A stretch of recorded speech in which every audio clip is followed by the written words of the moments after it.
Magandang araw sa lahat. May kwento lang ako. Today may nangyari. Susundo ako sa alaga ko na special child sa baba. So, ano, I found out na hindi ko nadala yung susi. Paglabas ko ng pintuan, hindi ko nadala yung susi. So, ang nadala ko lang na susi is yung sa building ng nakikart. Tapos, sa pintuan namin dito sa flat, wala. So, tumawag ako kagad kay amo. Sabi ko, ma'am, nakalimutan ko yung susi. So, na-disappointed siya. Sabi niya, hi Sheila, why you forgot? Tapos, sabi niya, sige, uwi ako dyan para makapasok ka, sabi niya. Tapos sabi niya, magta-taxi na lang ako. So, nag-sorry naman ako sa kanya. Sorry talaga, ma'am. Sabi niya, sige, kasi mag-aabang na ako ng taxi.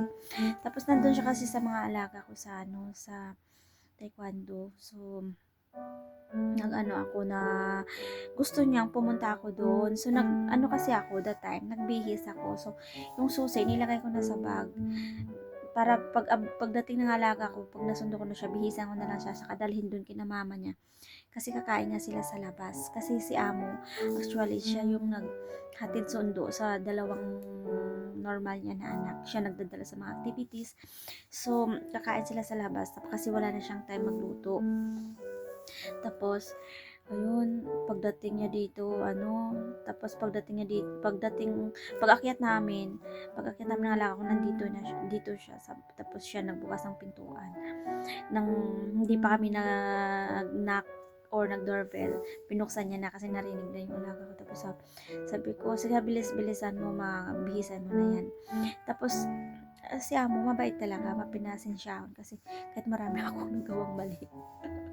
Pero parang sobrang disappointed ko talaga sa self kasi pagod na yun si madam, galing pa yun sa mga activities ng mga anak niya sa school, sa panganay sinundo niya pa, tapos yung sa bunso, tapos yun yung last na activities yung taekwondo. So pinapapunta niya ako kasama yung isang bata na special child para dalhin ko na rin yung mga bihisan nila kasi doon na sila bibihis yung dalawang bata. So tapos sabi ko, ma'am, sorry talaga, I forgot. Sabi niya, Sheila, paano yung kung pumunta ka, wala na ako dito, wala kami, pumunta kaming Japan kasi pupunta kaming bakasyon, paano kita ma-rescue? Sabi niya, all the time, sabi niya, nandyan yung, magdala ka ng bag, huwag mong kalimutan. Sabi ko, sorry talaga, ma'am, ganun, hindi na mauulit. Sabi niya, hindi na talaga dapat mauulit yan kasi mabuti lang kung nandito lang ako sa Hong Kong, kung wala kami, tapos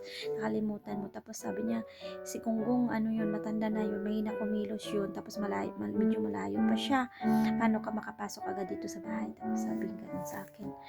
Tapos parang okay lang talaga na nag-sorry naman ako, okay naman siya, pero nakita ko sa mukha yun na disappointed sa. So guys, pasalamat talaga ako kasi yan lang yung si amo, hindi yung sasabing nagagalit na nagsisigaw, hindi. Kahit siyempre marami din akong mga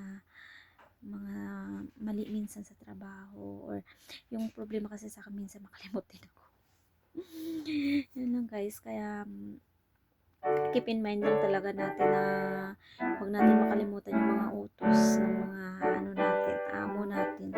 Para kasi yung ibang amo, nagti-terminate sila, di ba? Nung konting mali lang, terminate ka na, tapos mabigla ka na lang.